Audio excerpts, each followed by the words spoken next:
Mga kapuso, mahigit 80 mga designer at mga artisan sa iba't ibang panig ng Pilipinas ang nagsama-sama sa isang pagtitipon na layong palakasin pa ang kani-kanilang mga sining. Narito po ang aking unang balita.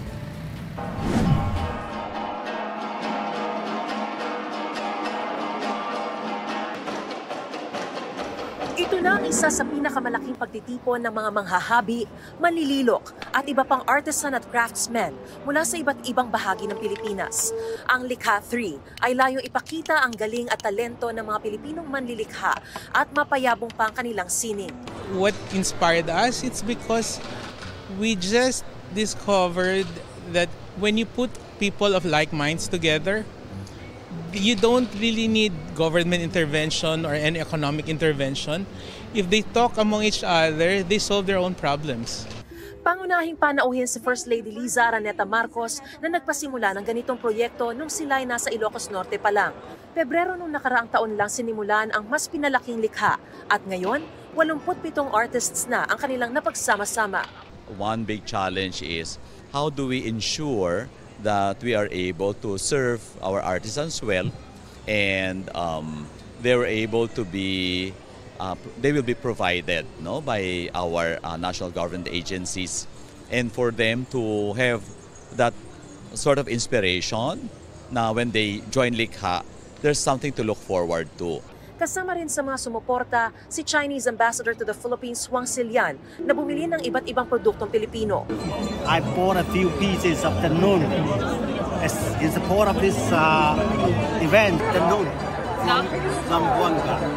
Zamboanga is a place where Chinese landed in the Philippines in ancient times. Layon din ang trade fair na ito na pag-ugnayin ang mga artisan at mga Pilipinong designer at pribadong kumpanya para sila'y magtulungang mapanatili ang mayaman at napakagandang tradisyon nating mga Pilipino. Mother, okay?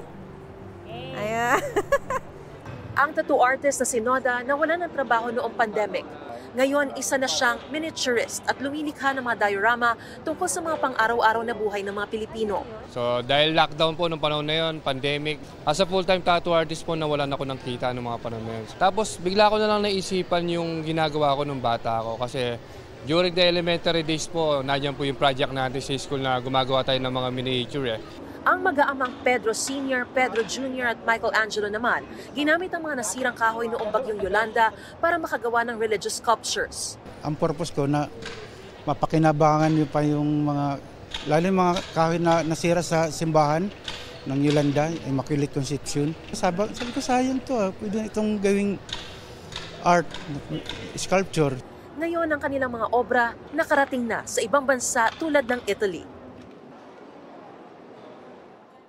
Mga kapuso, para una ka sa mga balita, mag-subscribe sa GMA Integrated News sa YouTube. Sa mga kapuso abroad, subaybayan niyo po kami sa GMA Pinoy TV at sa www.gmanews.tv.